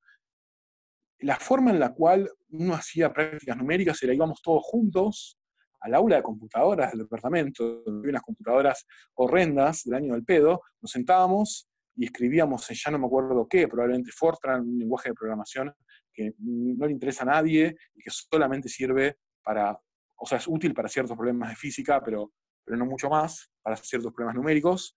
Y bueno, y ahí nos sentábamos, típicamente los alumnos tendían a escaparse de esas clases porque tenían que ponerse en un grupo de 3, y los físicos tenemos ciertos problemas de ansiedad social, entonces de golpe hablar con otras dos personas que no conoces, ¿no? Y bueno, entonces es una situación medio traumática. Ahora la tecnología es diferente, ahora está esa cosa que llaman nube. La nube en realidad es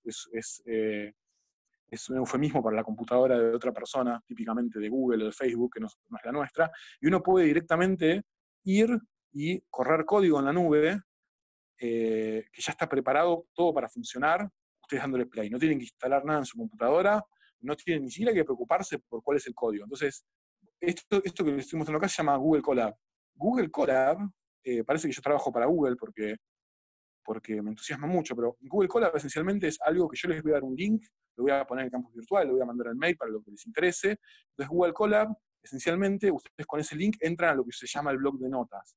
Un blog de notas es, por ejemplo, este que está acá, que justamente corresponde al ítem C del ejercicio 9.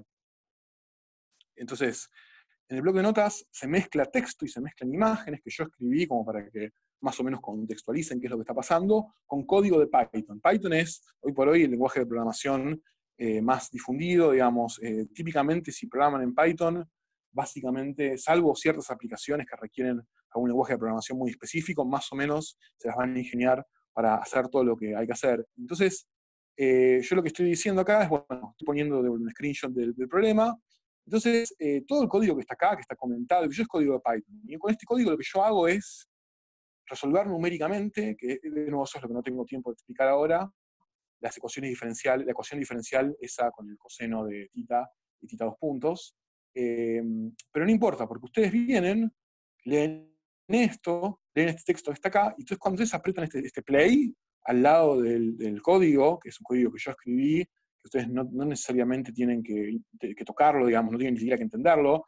De nuevo, a mí me gustaría explicarles Python, pero obviamente no hay tiempo para hacerlo en la teórica, y tampoco va a haber en la práctica, pero no importa, yo de todas formas quiero acercarles algún recurso, aunque sea para que entiendan la idea de por qué es útil hacer esto, y para que conozcan Google Colab también. Le dan play acá, entonces cuando le dan play, este código se ejecuta en un servidor de Google, que está en algún lugar que no nos interesa, pero está corriendo en una computadora, como todo código, pero no es en su computadora que está corriendo.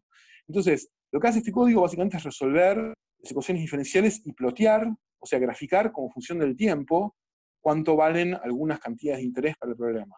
Lo primero que estoy graficando acá es, para cierta condición inicial, que es velocidad θ.0, o sea, la velocidad inicial es 0, y un apartamiento muy chiquito de pi sobre 2, un apartamiento de 0.01 radianes, es decir, un apartamiento muy chiquito de la vertical, que son las condiciones iniciales del problema, ¿cuánto vale la evolución en el tiempo del ángulo? Entonces, esto que está acá en el eje X es el tiempo, y esto que está acá en el eje Y es el ángulo, y este es el ángulo inicial, también que es pi sobre 2. Entonces, esta es la solución esta es la función que estábamos buscando. Fíjense que no se parece a ninguna función que ustedes conozcan, está bien, no es un seno, porque acá tiene una panza que es mayor. Se podría llegar a aproximar como un seno en la primera parte de la trayectoria, pero después es otra función. Ustedes no conocen esta función, no es que es una función que nosotros sabemos cómo escribir, no tenemos un nombre, así como tenemos una función para el nombre, para el coseno, para el seno, no tenemos, o sea, sí tenemos un nombre para esta función probablemente, pero no es un nombre digamos que sea un nombre familiar. Entonces, lo que dibujé acá es la línea horizontal rayada, es el ángulo cero, también es el momento en el cual la partícula cruza, llega, digamos, a la vertical. Y eso ocurre más o menos pasando los 0.5 segundos. Ahora, lo que es interesante de este problema no es tanto el tiempo en el cual llega la partícula horizontal, sino es, sí, acá tengo algunos chats, voy a responderlos. Sí, exacto. Ahora liberaron un montón de Springer ebooks, que eran los libros que uno robaba antes, y ahora uno... No, pues digo, a mí nunca jamás en la vida que Springer no me quiera regalar un libro fue un obstáculo para conseguir un libro de Springer, ¿no? Típicamente los PDFs están pirateados por todos lados, pero ahora se puede hacer legalmente. Exactamente, nos ahorraron toda la culpa. Entonces ahora, sí, como cuenta Malena, hay un libro, hay al menos un libro que yo estuve mirando, la verdad que no sé si está muy bueno, pero lo pueden mirar. Es más, lo que puedo hacer es, lo voy a subir a campus virtual, para que, nada, si lo quieren chusmear, lo miren, que es mecánica con Python, es decir, así como este ejemplo que yo les estoy mostrando en el Google Colab, bueno, toda la materia. Entonces, volviendo ahora a este resultado que yo tengo acá, bueno, yo creo que lo tengo descargado ya, así que, volviendo a este resultado, digamos, lo que es la riqueza, lo que hay que entender conceptualmente acá es, bueno, cómo es el comportamiento de esta curva, digamos, porque esta curva, fíjense que pasa algo interesante, que es que no es que para de incrementarse, o mejor dicho, de decrementarse el ángulo de polares cuando llega a θ igual 0. ¿Está bien? Y eso es porque yo nunca le puse a mis ecuaciones nada que diga, mira, en realidad hay una mesa sobre la cual está apoyado la semicircunferencia. En realidad, yo lo que estoy resolviendo es un aro circular, en el cual, digamos, esto que está acá, yo nunca le dije, nunca puse en las ecuaciones que acá hay un límite al incremento de θ. Entonces, en realidad, el problema que estoy resolviendo es, bueno, es con un aro que en realidad sigue para abajo, es decir, un aro de alambre sin una superficie. Entonces, una vez que la partícula llega acá, es decir, llega a la superficie horizontal, en realidad, a menos que yo, de nuevo, lo modele en el problema, la partícula sigue de largo. Y sigue de largo, y en realidad lo que va pasando es que su ángulo θ se va haciendo negativo, es decir, su ángulo θ cruzó esto, el ángulo de polares es positivo hacia allá, entonces acá empezó a valer negativo, negativo, negativo, y fíjense cuál es su intuición de lo que va a pasar si sueltan esto acá. Bueno, lo que va a pasar es que esto se va a mover así, en un momento va a tener un movimiento más rápido, más veloz, y después se va a empezar a frenar y va a llegar hasta acá, hacia el extremo, digamos, hacia la misma altura, pero del otro lado de la semicircunferencia. ¿Okay? Más arriba no puede ir, porque si yo no lo estoy empujando con una velocidad inicial, ¿está bien? Entonces, ¿cómo es que llega a un ángulo todavía mayor? No podría ocurrir eso. Puede llegar a la altura, a la misma altura que tenía en la posición inicial, pero del lado opuesto. Entonces hace así, y llega para el otro lado. Y eso es lo que está pasando. Es decir, se va acelerando, o sea, acá, digamos, la velocidad es máxima en algún punto, que es cuando hace el pase rápido para abajo, y fíjense que esta es la función θ punto como función de la velocidad, y fíjense que esta función en rojo es la derivada de esta, es decir, que empieza valiendo cerca de 0, porque la velocidad inicial es 0, cambia de espacio, y después tiene este pico, es decir, que la velocidad se hace máxima en dirección de θ negativo, después llega a este punto, que es, digamos, el punto opuesto al punto inicial A, y después invierte el recorrido, ¿está bien? Y cuando invierte el recorrido, vuelve, digamos, acá a la posición inicial, pasando también por un pico de velocidad, ahora en θ versor positivo, ¿está bien? Entonces, este ejercicio, digamos, yo les voy a pasar el link de Google Colab, para que también se familiaricen con la idea de que el código ya no es más algo que está en una computadora, que tenemos que saber botear en una distribución de Linux que solamente 5 soviéticos conocen perfectamente, digamos, es algo que ya es mucho más fácil, es algo que yo les paso un link y yo traté, digamos, no fui muy pedagógico con esto porque lo hice hoy a la tarde, aguante Linux, pero al mismo tiempo no, digo, ¿no? Es como depende de quién esté del otro lado de la terminal. Sí, yo lo que haría en tu caso sería, me bajaría absolutamente todos los libros de Springer, salvo los que tengan que ver con cosas como sociología, lo digo en voz baja para que no me escuche mi novia, y digo, claro, exactamente, y después después van viendo. Bueno, exacto. Entonces yo, digamos, no lo hice extremadamente bien porque lo hice de la tarde, no tenía mucho tiempo, pero la idea de esto es que el código también se puede dividir en pedazos, es decir, yo puedo tener cuadraditos de código que los voy ejecutando uno, después leo un poquito, después lo voy ejecutando otro pedacito, etcétera, etcétera. Bueno, la persona que escribió ese script que scrapea todos los libros es un genio, entendió todo. Bueno, nada, entonces yo les voy a pasar este link y diviértanse. Después, lo que yo tenía ganas de hacer, pero creo que ahí ya me excedí un poco en mi estimación del tiempo, tenía escrito un notebook de Google Colab para este problema.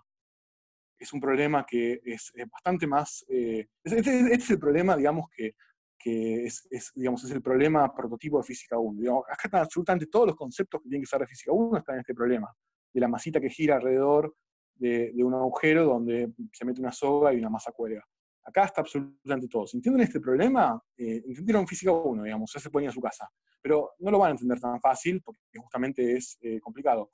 Entonces, lo que hice yo en este Google Colab, que si quieren les puedo pasar también el link, es básicamente la resolución de las ecuaciones diferenciales de este problema, que es algo que yo quería dar hoy, pero no llegué, y con un detalle divertido, que es que le puse algo como, por ejemplo, para visualizar la trayectoria sobre la mesa, es decir, esto que está acá es básicamente la trayectoria que hace el cuerpo A, cuando ustedes lo miran desde arriba, sobre la mesa, con el cuerpo B colgando por acá. Esto es algo que analíticamente, es decir, con papel y lápiz, ¿qué curva describe este garabato? Nunca van a tener ni idea, pero bueno, pero es algo que numéricamente se puede hacer y después se puede jugar acá en el Colab con algunas otras condiciones, etc. Bueno, nada. Esto fue para presentarles Google Colab y para decirles que el ítem C del problema 9 ya está resuelto en Google Colab y les voy a pasar el link. Bueno, eso es por hoy todo. Así que lo que voy a hacer ahora es, voy a dejar de compartir pantalla y voy a decirle a la gente de la práctica que ya pueden entrar. Y listo. Si quieren, pueden irme haciendo alguna pregunta mientras.